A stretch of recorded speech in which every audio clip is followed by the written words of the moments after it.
ಒಂದು ಬಜೆಟ್ಟು ಜನಪರ ಬಜೆಟ್ ಆಗಬೇಕು. ಏನು ಮುಂದಿನ ತಿಂಗಳು 7ನೇ ಮಾರ್ಚ್ಗೆ ಏನು ರಾಜ್ಯ ಸರ್ಕಾರ ಒಂದು ಬಜೆಟನ್ನು ಮಂಡನೆ ಮಾಡೋಕ್ಕೆ ಹೊರಟಿದೆ. ಸೊ ಅದ್ರ ಬಗ್ಗೆ ನಮ್ಮ ಸಲಹೆಗಳು ಮತ್ತು ನಮ್ಮ ಸ್ಪಷ್ಟನೆಗಳು, ಈ ಥರ ಬಜೆಟ್ ಇರಬೇಕಂತ ನಾವು ನಮ್ಮ ಜಿಲ್ಲೆಗೆ ನಾವು ಒಂದು ಆಗ್ರಹಣೆ ಮಾಡ್ತಾಯಿದ್ವಿ. ಅದರಲ್ಲಿ ಮೊದಲನೇದಾಗಿ ನಮ್ಮ ಜಿಲ್ಲೆ ಕೋಲಾರ ಜಿಲ್ಲೆ ಅಂತ ಏನಿದೆ, ಸಿಟಿ ಕೌನ್ಸಿಲ್ ಅಂತ ಏನಿದೆ, ಇದು ಏನಾಗಬೇಕು, ಡೆವಲಪ್ ಆಗಬೇಕು. ಎಷ್ಟೋ ವರ್ಷಗಳಿಂದ ಕಾಲ ನಾವು ನೋಡಿದ್ರೆ ಇದು ಬ್ಯಾಕ್ವರ್ಡೇ ಆಗ್ತಿದೆ. ಅದೇ ಕಂಪ್ಯಾರಿಸನಲ್ಲಿ ನಾವು ನೋಡಿದ್ರೆ ತುಮಕೂರು ಕಾರ್ಪೊರೇಷನ್ ಆಗಿದೆ, ಆದರೆ ನಮ್ಮ ಕೋಲಾರ ಎಲ್ಲಿತ್ತು ಅಲ್ಲೇ ಇದೆ. ಸೊ ಇದಕ್ಕೆ ಜಾಸ್ತಿ ಅನುದಾನ ನೀಡಿ ಇದಕ್ಕೆ ಸಿಟಿ ಅಂತ ಮಾಡಬೇಕು, ಇದಕ್ಕೆ ಡೆವಲಪ್ ಮಾಡಬೇಕಂತ ಫಸ್ಟ್ನೇ ನಮ್ಮದು ಆಗ್ರಹ. ಎರಡನೇದು, ಪೌರ ಕಾರ್ಮಿಕರು ಏನಿದ್ದಾರೆ, ಸುಮಾರು 2 ಲಕ್ಷಕ್ಕಿಂತ ಜಾಸ್ತಿ ವೋಟರ್ಸ್ ಇರೋದು ಅಂತ ಒಂದು ವಿಧಾನಸಭೆ ಇದು. ಇದರಲ್ಲಿ ನೋಡಿದ್ರೆ ಒಬ್ಬೊಬ್ಬರು ಇಲ್ಲಾಂದರೆ ಟೆಂಪರರಿ ಅಂದರೆ ಬರೋದೇ ಇಲ್ಲ ಕಾರ್ಮಿಕರು ಮುನ್ಸಿಪಲಿಂದ. ಸೊ ಇದು ಪ್ರಾಬ್ಲಮ್ ಏನಂದರೆ ಅವ್ರದ್ದು ಅಪಾಯಿಂಟ್ಮೆಂಟ್ ಆಗಿರಲ್ಲ, ಅವ್ರದ್ದು ಫುಲ್ಫಿಲ್ಮೆಂಟ್ ಆಗಿರಲ್ಲ. ಇದು ಖಂಡಿತವಾಗ್ಲೂ 100% ಇದು ಮಾಡಲೇಬೇಕು. ಯಾಕಂದರೆ ಸ್ವಚ್ಛ ಜಿಲ್ಲೆ ಆಗಬೇಕು.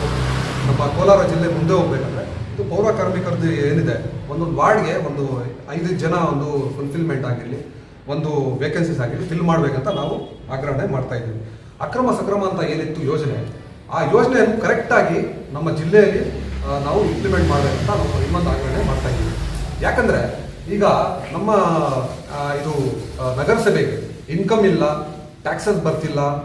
ಸುಮಾರು ನಮ್ಮ ಕೋಲಾರ ಜಿಲ್ಲೆಯಲ್ಲಿ 50%ಗಿಂತ ಜಾಸ್ತಿ ಸೈಟ್ಸು, ಮನೆ ಆಗಿರಲಿ, ಇದೆಲ್ಲ ಅಗ್ರಿಮೆಂಟ್ ಸೈಟ್ಸು. ಸೊ ಇದರಿಂದ ಏನಾದರೂ ಅಕಸ್ಮಾತು ರಿಜಿಸ್ಟರ್ ಆದರೆ, ಇದು ಅಕ್ರಮ ಸಕ್ರಮ ಸ್ಕೀಮ್ ಆಗಲಿ, ಇದ್ರೊಳಗೆ ಏನಾದರೂ ಎಕ್ಸಿಕ್ಯೂಟ್ ಆದರೆ, ಇವ್ರಿಗೆಲ್ಲ ಮನೆಗಳೆಲ್ಲ ಸಿಕ್ಕಿದ್ರೆ ಅದರಿಂದ ನಗರಸಭೆಗೆ ಸುಮಾರು ಇನ್ಕಮ್ ಆಗ್ಬೋದು.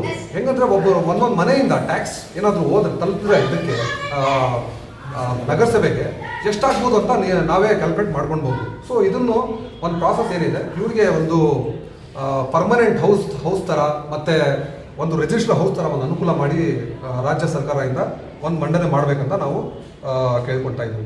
ಇನ್ನೊಂದು, ಆಶ್ರಯ ಸ್ಕೀಮ್ ಒಳಗೆ ಸುಮಾರು 15 ವರ್ಷದಿಂದ 15,000ಕ್ಕಿಂತ ಜಾಸ್ತಿ ಅಪ್ಲಿಕೇಶನ್ಸು ನಗರಸಭೆಯಲ್ಲಿ ಬಿದ್ದಿದೆ. ಯಾರು ಕೇಳೋರಿಲ್ಲ. ಸರ್ವೆ ಆಗಿದೆ, ಏನೇನೋ ಆಗಿದೆ, ಬಟ್ ಕೇಳಿದ್ರೆ ಯಾಕಿದು ಹೌಸ್ ಆಗಿಲ್ಲ, ಯಾಕೆ ಅವ್ರಿಗೆ ಸೈಟ್ ಆಗಿಲ್ಲ, ಯಾಕೆ ಅವ್ರಿಗೆ ಇದಾಗಿಲ್ಲ ಅಂತ ಕೇಳಿದ್ರೆ, ಲೋನ್ ಆಗಿಲ್ಲ ಅಂತ ಕೇಳಿದ್ರೆ ಅವ್ರು ಹೇಳೋದು ಒಂದೇ ಒಂದು ಮಾತು, ನಮಗೆ ಜಾಗ ಇಲ್ಲ, ಗೌರ್ಮೆಂಟ್ ಜಾಗ ಇಲ್ಲ, ನಮಗೆ ಬಜೆಟ್ ಇಲ್ಲ ಅಂತ ಹೇಳ್ತಿದ್ದಾರೆ. ಸೊ ನಾವು ರಾಜ್ಯ ಸರ್ಕಾರದಿಂದ ನಾವು ಒಂದು ಮನವಿ ಮಾಡ್ತೀವಿ, ಈ ಬಜೆಟಲ್ಲಿ ಇದನ್ನು ಮುಂದೆ ಇಟ್ಕೊಂಡು ಏನು ಮಾಡಬೇಕು, ಬಜೆಟ್ ಏನಿದೆ ಸ್ಯಾಂಕ್ಷನ್ ಮಾಡಬೇಕು, ಮಂಡನೆ ಮಾಡಬೇಕಂತ ಹೇಳ್ಕೊಳ್ತಾ ಇದ್ದೀವಿ.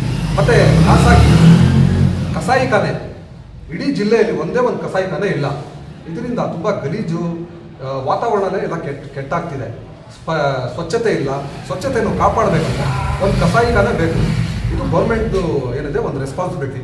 ಈ ಬಜೆಟಲ್ಲಿ ಅವ್ರು ಏನು ಮಾಡಬೇಕು, ಇದನ್ನು ಮುಂದೆ ಇಟ್ಕೊಂಡು ಒಂದು ಒಂದು ಸ್ಪಷ್ಟನೆ ಮಾಡಬೇಕು ಇದ್ರ ಬಗ್ಗೆ. ಸೊ ಅದ್ರ ಜೊತೆಯಲ್ಲಿ UPSC ಮಾಡಲ್ ಏನಿದೆ, ಒಂದು ಕಾಂಪಿಟೇಟಿವ್ ಎಕ್ಸಾಮ್ಸ್ಗೆ ಯಾವುದಾದ್ರೂ ಒಂದು ಇನ್ಸ್ಟಿಟ್ಯೂಟ್ ಇಲ್ಲಿ ರೆಡಿ ಮಾಡಬೇಕು. ಅದಕ್ಕೆ ಕರೆಕ್ಟಾಗಿ ಒಳ್ಳೆಯ ಫ್ಯಾಕಲ್ಟಿ ಆಗಿರಲಿ, ಒಳ್ಳೆಯದು ಅಡ್ಮಿನಿಸ್ಟ್ರೇಷನ್ ಆಗಿರಲಿ, ಅದನ್ನು ಮಾಡಬೇಕಂತ ಈ ಬಜೆಟಲ್ಲಿ ಮಂಡನೆ ಮಾಡಬೇಕಂತ ನಾವು ಆಗ್ರಹಣೆ ಮಾಡ್ತಾ ಇದ್ದೀವಿ. ಸೋಮೇಶ್ವರ ಟೆಂಪಲ್ ಅಂತ ಏನಿದೆ ನಮ್ಮ ಜಿಲ್ಲೆಯಲ್ಲಿ, ಒಂದು ಹಳೇ ದೇವಸ್ಥಾನ, ಅದರಲ್ಲಿ ರೆನೋವೇಷನ್ ಕೆಲಸ ತುಂಬ ಪೆಂಡಿಂಗ್ ಇದೆ. ಸೊ ಆ ರಿನೋವೇಷನ್ ಕೆಲಸಕ್ಕೂ ಏನಿದೆ ಒಂದು ಬಜೆಟು ಮಂಡನೆ ಮಾಡಬೇಕು, ಇನ್ಕ್ಲೂಡ್ ಮಾಡಬೇಕಂತ ನಾನು ಈ ಸಂದರ್ಭದಲ್ಲಿ ಹೇಳಕ್ಕೆ ಇಷ್ಟಪಡ್ತೇನೆ. KC ವ್ಯಾಲಿ ಏನು ನೀರು ಬರ್ತಿದೆ, ಅದು ಗಲೀಜು ನೀರು ಬರ್ತಿದೆ ತುಂಬ. ಅದರಿಂದ ಜನರಿಗೆ ತೊಂದರೆ ಆಗ್ತಿದೆ, ಕಾಯಿಲೆಗಳು ಬರ್ತಿದೆ. 3 ಲೇಯರ್ಸ್ ಆಫ್ ಫಿಲ್ಟ್ರೇಷನ್ ಆಗಬೇಕು. ಅದು ಹಾಕಾದ್ಮೇಲೆ ಒಂದು ಒಳ್ಳೆ ನೀರು ಅವ್ರಿಗೆ ಸಿಗಬೇಕಂತ, ಒಳ್ಳೆ ನೀರು ಜನಗಳಿಗೆ ಸಿಗಬೇಕಂತ ಅದೊಂದು ನಮ್ಮದು ಆಗ್ರಹಣೆ ನಾವು ಮಾಡ್ತಾ ಇದ್ದೀವಿ. ಓವರಾಲ್ ಕರ್ನಾಟಕ ರಾಜ್ಯ ಸರ್ಕಾರ ಏನು ಮಾಡಬೇಕಂದ್ರೆ ಒಂದು ಜನಪರ ಬಜೆಟನ್ನು ಇದು ಮಂಡನೆ ಮಾಡಬೇಕು. ಇಲ್ಲ ಅಂದರೆ ಏನಾಗ್ತಿದೆ ಅಂದರೆ, ಲಾಸ್ಟ್ ಟೈಮ್ ನಾನು ಹೇಳಿದೆ, ಒಂದು ಎಕ್ಸಾಂಪಲ್ ಹೇಳಿದೆ ನಿಮ್ಮೆಲ್ಲರಿಗೂ. ಎಷ್ಟೋ ಒಂದು ಬಜೆಟು ಮಂಡನೆ ಮಾಡೋರು, ಅದರಲ್ಲಿ ಏನೇನೋ ದುಡ್ಡು ತೊಗೊಂಡು, ಎಷ್ಟೋ ಒಂದು ಪರ್ಸೆಂಟೇಜ್ ದುಡ್ಡು ತೊಗೊಂಡು ಎಲ್ಲೆಲ್ಲೋ ಡಿವಿಯೇಟ್ ಮಾಡೋದು ಸರಿಯಲ್ಲ.